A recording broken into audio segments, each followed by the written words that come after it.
Como Vossa Excelência encara a atividade correicional? Quais seus fins e meios? Bom, a atividade correcional, na minha opinião, é extremamente necessária, porque através dessa atividade, um membro de tribunal de nível superior àquele juízo que ele está correcionando, fiscaliza o serviço do juízo sob vários aspectos, sobretudo o jurídico. Eu me preocupo sobretudo com o jurídico, né? Porque o problema, vamos dizer assim, de moralidade do juiz é mais difícil de se fiscalizar. Mas é importante, sem dúvida nenhuma, né? É importante. De qualquer maneira, é uma função também, às vezes, antipática, né? Muitas vezes, alguns me recebiam com festa, e outros, quando eu fazia uma correção mais rigorosa, acabava com a festa. Bom, eu fui corregedor não somente do TST, como fui também do Tribunal Regional. Então, como corregedor do Tribunal Regional, eu tinha jurisdição em 4 estados, que eram o Rio Grande do Norte, Pernambuco, Paraíba e Alagoas. Foi nessa região, realmente, que eu tive esses tropeiros, né? Porque ali eles nem sempre gostavam da minha correção, né? Porque na minha correção eu fazia o ata de correção e apontava os defeitos, apontava as coisas que deviam ser corrigidas, entendeu? E muitas vezes essas coisas, essas observações não eram acolhidas de bom grado pelos correcionados, entendeu?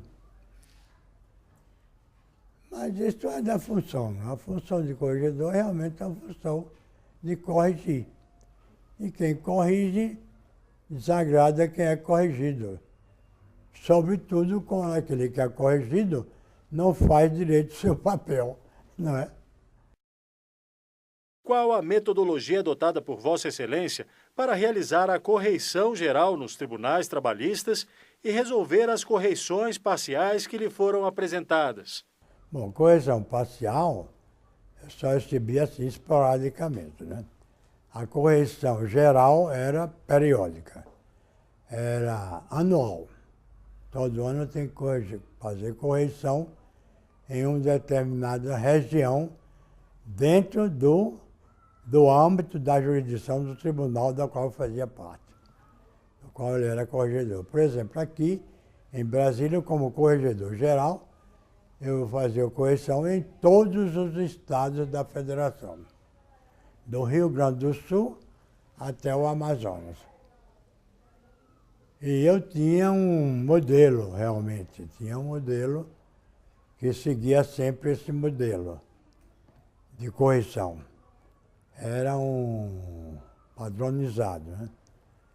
Eu levava esse modelo e ia colhendo os dados, e depois dos dados colhidos, eu então incluía esses dados dentro do modelo da ata. O final era a ata de correção, que era lida no encerramento dos trabalhos. Eu encerrava os trabalhos lendo a ata de correção. Durante o mandato de Vossa Excelência como Corregedor-Geral da Justiça do Trabalho, quais os principais desafios e problemas que teve de enfrentar? Bom, eu tive muitas acusações também, até de improbidade, de alguns juízes, né? O juiz do tribunal era mais complicado, não. Aqui mesmo do Tribunal Superior, eu não me lembro de nenhuma acusação de improbidade de ministro, né? Mas como ele é corregedor geral, a correção geral abrangia todo o território nacional. E às vezes em algumas cidades ou estados, eu tinha queixas de improbidade, né? E tinha que enfrentar. Isso era realmente mais desagradável. Mas era função, né?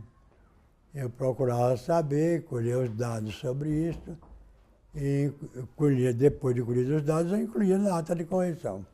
Agradasse a quem agradasse, desagradasse a quem desagradasse.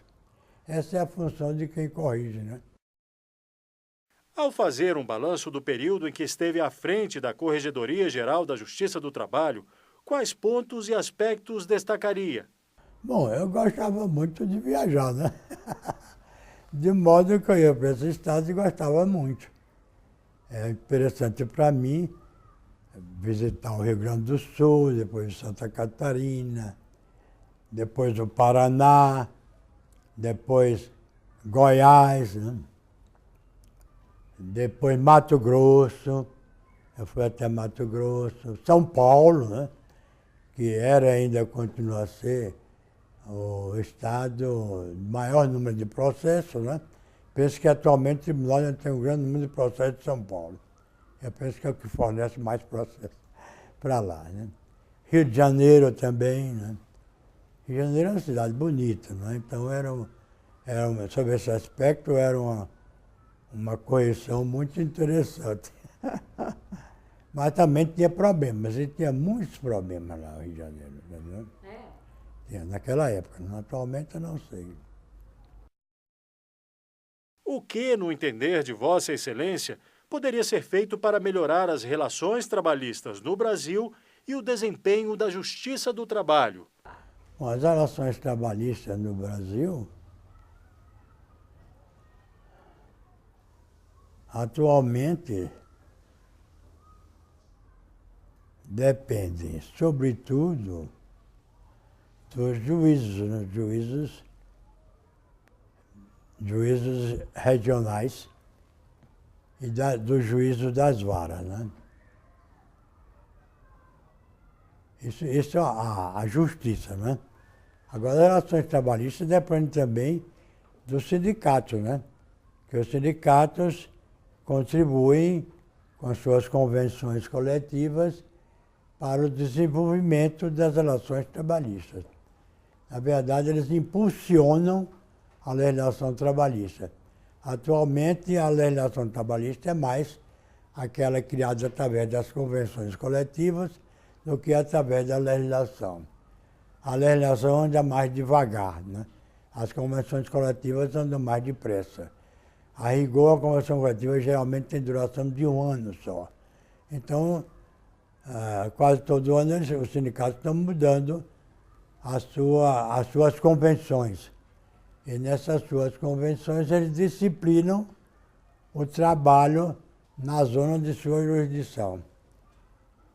Justamente são esses sindicatos que impulsionam mais as relações trabalhistas em todo o país.